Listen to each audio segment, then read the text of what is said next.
Hello again, everybody. This is Tom Sabin coming to you from the University of Illinois Tax School. I'm going to do a no video blog this week so you can see all the information that I have on the various screens. There's a shot of me from, within the last 5 years, let's just say. So for those of you who don't know me again, my name is Tom Sabin. I'm an enrolled agent. I'm the Assistant Director of Professional Education and Outreach for Tax School. I'm also a fall tax school instructor and author and reviewer of the University of Illinois Federal Tax Workbook. I'm heavily involved in the development and presentation of our webinar series and also these weekly blogs, which I hope you're enjoying, although I hope for them to be quick hit tidbits with what law changes coming fast and furious. They seem to be getting longer and longer. So all I can say is that I feel your pain, because as like you, I'm a tax practitioner in my 31st year of doing these taxes, and it keeps changing, and we'll get into our conversation right away.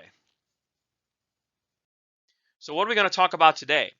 Well, we're going to talk about changes that have happened in the last week. On March the 13th, we did a blog on the American Rescue Plan, and I would strongly suggest that if you haven't had a chance to look at that blog, that you do so. It's available to you on the University of Illinois Tax School website. Just click on the little bar that says Read the Weekly Blog. We're going to talk about the individual filing extension, and then we're going to get into some of those provisions of the American Rescue Plan where we've had some additional guidance. One being the handling of federally tax-free unemployment. Another one, some of the discussion I'd like to have regarding the $1,400 stimulus payments, which I'm certain that many of your clients have already received. Maybe you yourself have already started to receive.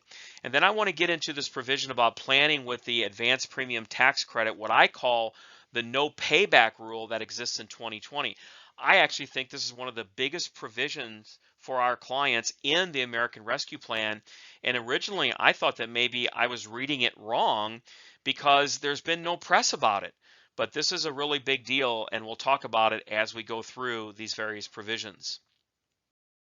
So let's talk about the individual filing extension. On March the 17th, I was putting out some newswire reports on our Facebook page that it looked like there was going to be an imminent movement of the April 15th deadline, and as the day went on, it seemed to be leaning itself towards May 17th. Many of you commented that you really didn't want speculation put out there, but you wanted the reality. So ladies and gentlemen, here it is. It's Internal Revenue Bulletin 2021-59. If you look down there at the bottom of the screen, you can see the link at the irs.gov newsroom if you want to read the bulletin yourself, and I would strongly advise that you do.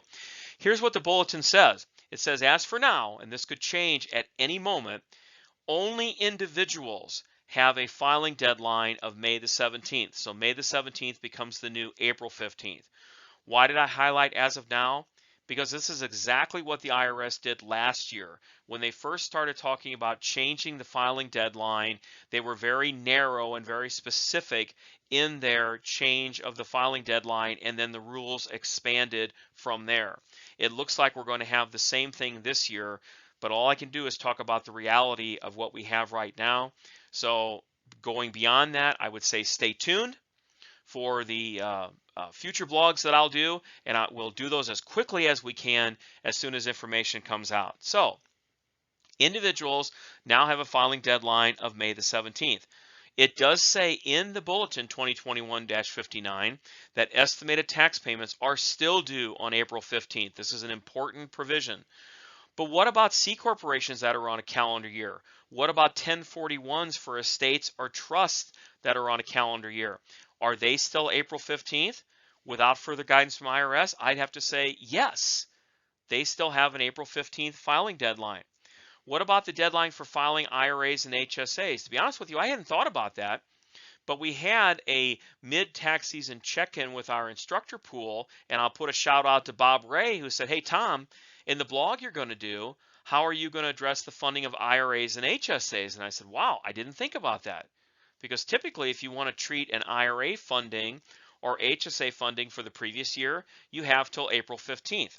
I don't know the answer to give you today, ladies and gentlemen, but I would strongly suggest that you take a conservative approach and tell your client, you know, the safe thing to do is get that funding done by April 15th, just so we're safe. So what? So it's a month early, Better to give a conservative answer than find out that the IRS says later, oh no, we didn't extend that, but nonetheless, be careful.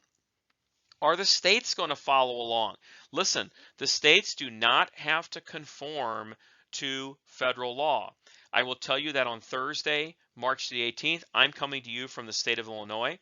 The state of Illinois released an announcement which said, yes, we're going to go and change the filing deadline for individuals to May 17th, like the federal government has done, and also keep the filing of estimates tied to the traditional April, June, September, and January.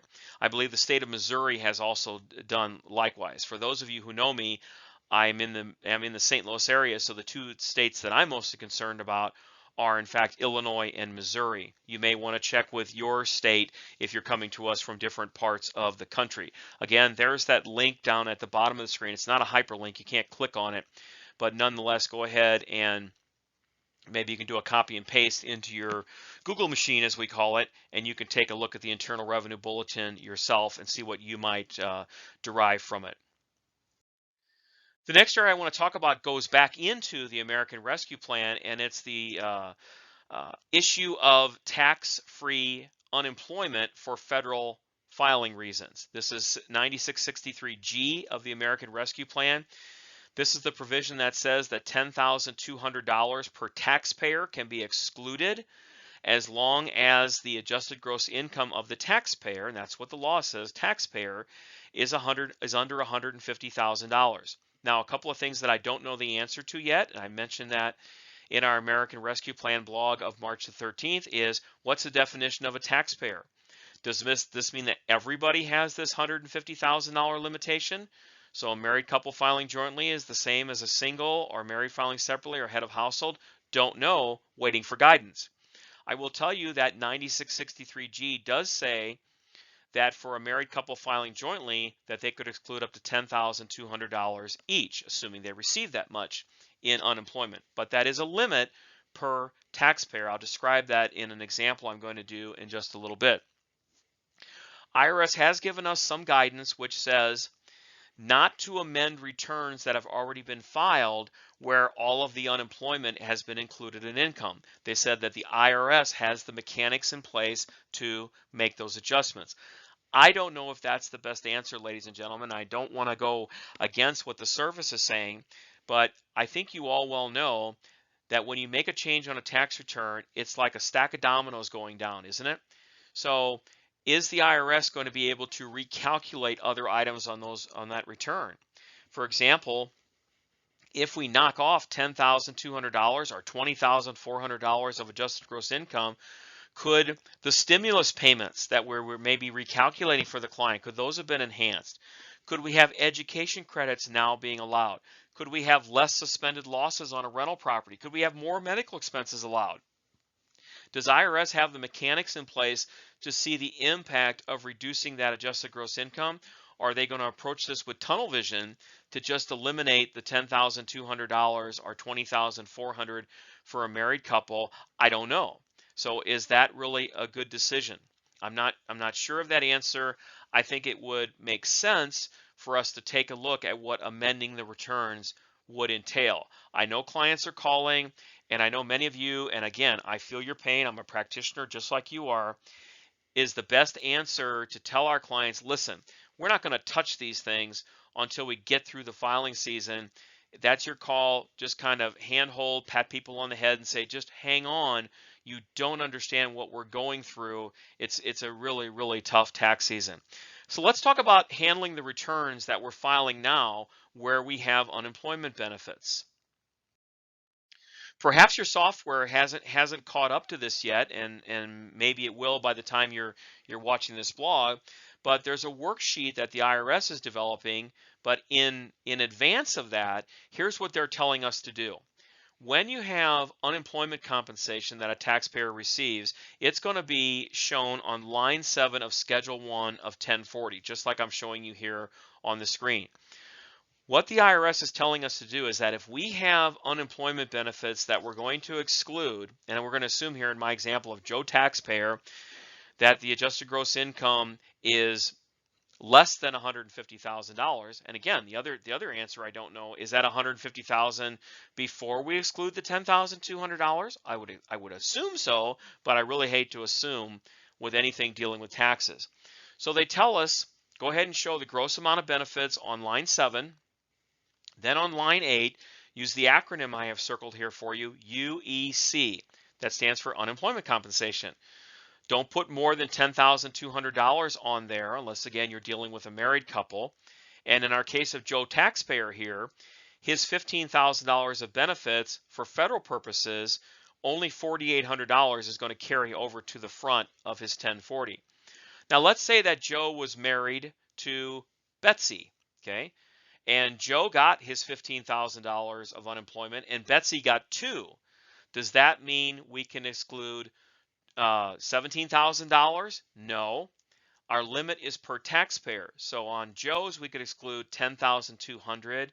On Betsy, we'd be limited to the $2,000 she received.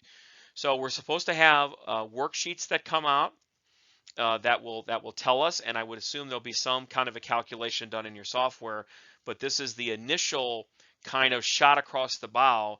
As for those clients who say, I want to file my return, I want to file it right now, well, I have another question for you. What are you going to do about the states? I will tell you that on our Facebook group, there was a posting from a software company that dealt with the different states. It's not substantial authority as to whether or not they are conforming with federal changes. Again, where I'm located, I'm very interested not just in Illinois law, but Missouri. What does Illinois say? Illinois says, we don't know yet. That's a release that they did around March 17th also, that they're looking at the federal changes, not sure how they're going to apply them yet. The state of Missouri, according to this report the software company put out, is that Missouri is in fact conforming to federal law, which means they would allow the exclusion as well. I would suggest to you that you get that information directly from perhaps the Missouri Department of Revenue or whatever state you're coming from, as opposed to a third party. That would be my concern that you deal with there. How about the stimulus payments under the American Rescue Plan? This is section 6428B like boy. I want to remind you that this round of stimulus is substantially different from the first two. The first thing to mention is nobody got any money for dependents if they were over age 16. It kind of followed the rules for child tax credit, old rules for child tax credit. This round of stimulus will include those taxpayers on the return who are greater than age 16, but they're still dependents. Could be a qualifying child, could be a qualifying relative. You might have a client who's claiming their mother as a dependent. They're probably going to get a stimulus payment for them. I want to warn you that there is a very quick phase out of adjusted gross income in this round of stimulus. Very, very quick. I give you the example here of married couple filing jointly. Starts to phase out at 150. By 160, it's gone. The phase out of the other two economic impact payments was about a $50,000 range. So this then begs the question, and this is where you become so important to your client, and that's on the planning side. The argument for married filing separately. You know, I had a Goldilocks situation just this past weekend that I want to describe to you for a moment or two, where it was just right. Married couple filing jointly, income in 2019 about $165,000, income in 2020 about $165,000. So they got some of their stimulus, but not all of it. So it turns out that one of the parties makes about 100, the other party makes the 65. So in optimizing their return, it made sense to do married filing separately, put the children with the lower income earner, which, by the way, you can do that as long as the taxpayers agree. It's only in a situation where they don't agree that you have to apply tiebreaker rules and then follow the individual with the highest income. So we put the children on with the lower income person, and we've accomplished a couple things. One, it was worth $1,500 to them. You know, that's not chump change. $1,500 to them to do married filing separately versus married filing jointly. Secondly, this summer, I'm reading articles. I have not seen this from the IRS, but there's going to be a true up that the IRS, after the filing season, after May 17th and before September 1st, is supposed to go back and look at returns that were actually filed for 2020 and true up some of the stimulus. So looking at my client, we just now were submitting the returns, so they're probably not going to be seen for the first round of stimulus. But what do we got floating around out there? We've got a taxpayer under $75,000 of income under married filing separately with 3 dependents. Is it possible that not only did we get them $1,500 now by married filing separately, but they might be looking at 4 more $1,400 stimulus payments either trued up this summer, or I want to point out to you that this is a 2021 credit. So those are your clients who are losing their mind saying, I can't believe I didn't get this money. Worst case scenario is they get it when they file their 2021 return next spring, much like we're doing with those 2020 returns. Look at the planning opportunity that you've got here with individual taxpayers. So I'll be curious to see whether or not my client that I'm describing in this Goldilocks situation, where not only did we get them $1,500 better than married filing jointly right now, let's see if there's a true up for them this summer and $1,400 being sent out for the 3 children and for the parent this summer, or are we going to end up doing that next spring? Right now, I just talked about the $1,500, so we'll see what happens. And I have not seen a bulletin that I can tell you that there will be a true up this summer. I actually pulled that out of an article in the USA Today. So again, it's a newswire type of situation, not facts and circumstances. The other thing I want to talk about is the advanced premium tax credit, the APTC. This is for those clients who purchase their health insurance on the marketplace. You know, they get that 1095A, and then we've got to reconcile it on the form 8962. This is in the American Rescue Plan. This is provisions 96, 61, 62, and 63. When I saw this, I thought, well, Tom, are you going out on a limb here because of the fact that the media is not covering this at all? But I'll tell you, ladies and gentlemen, that I think this is the biggest planning thing that we have, or opportunity for clients that we're dealing with, and why I call it the no payback rule. If you look at 96, 61, 62, and 63 in the American Rescue Plan, you will see that it says no advance premium tax credit will be due back in 2020. Just 2020. It's the only year. So you have situations where we are expecting that tax rates are going to go up in the future, right? Or taxes are going to increase. President Biden already said it. They're looking at raising taxes on businesses and people earning over a certain amount. So certainly the atmosphere is there for taxes to go higher. So what we were doing with especially our self-employed people is that we have been messing with Section 179 or bonus depreciation on equipment purchases and trying to get them below that 400% of the poverty line, so we didn't hit, as I describe here, the tripwire, which would cause them to owe back their premium assistance. And ladies and gentlemen, maybe this is why it's not getting any media coverage, because first of all, unless you've got a self-employed person, there's nothing you can do.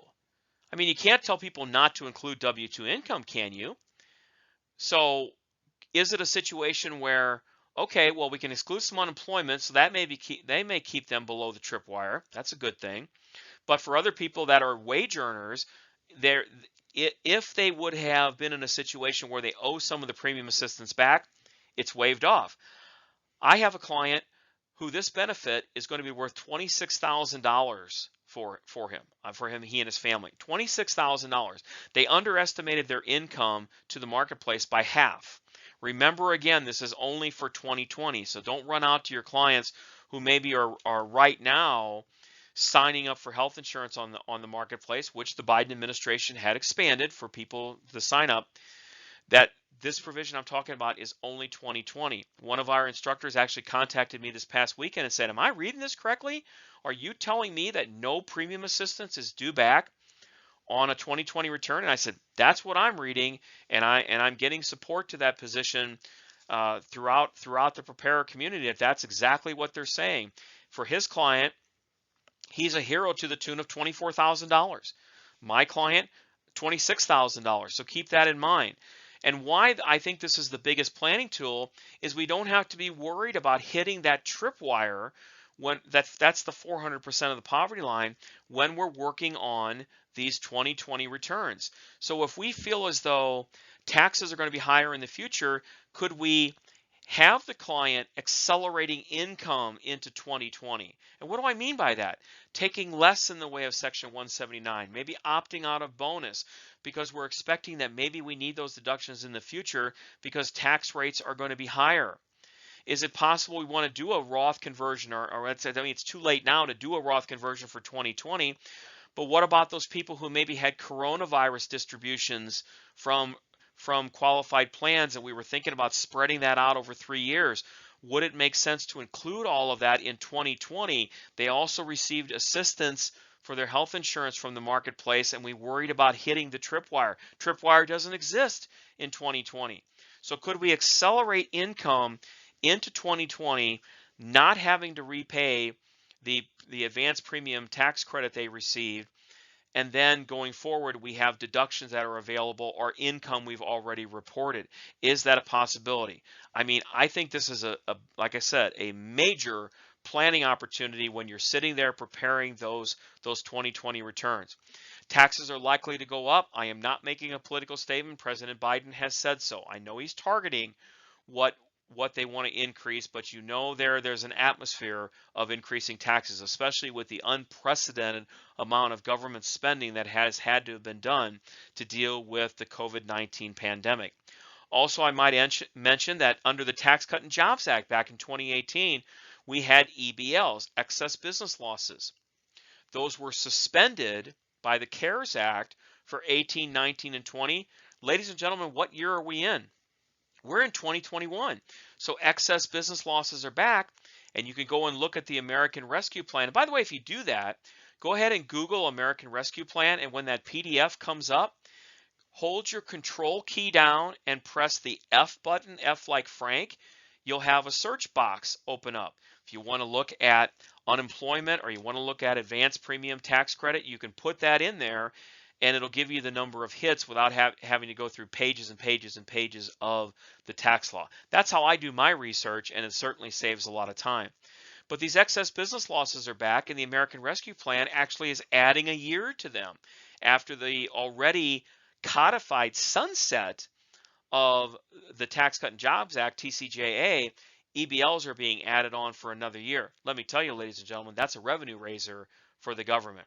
So you can see that our clients are clamoring not just for money, that's what they bug us about to get their returns done, but also they're clamoring for advice. The issue about whether or not to claim children, when I talked about this true up, my stepdaughter, we're letting her file her own return this year as an independent person. I told her what she's going to get back, and then I said there's a possibility that this summer you could get another $1,400, but worst case scenario is you'll get that next year when we file your 2021 return. So we have that kind of circumstance as well. So lots and lots of planning opportunities. And ladies and gentlemen, I know your heads are spinning. My head is spinning. All of us here at Tax School are like whirling dervishes with all of these changes going on. I mean, it's unprecedented, but we'll be there for you. I hope this information is helpful. I feel like it is. Let us know what you think in the comments section. Also, get out there on our Facebook page. If you've got specific knowledge about areas, please share that. It's going to benefit everyone. And ladies and gentlemen, we will get through this together. So once again, I've gone long in these blogs, but there's just so much information to share. At least you didn't have to look at my face during this one. So for all of us here at the U of I Tax School, this is Tom O'Sabin saying goodbye for just a while, but you know we'll be back.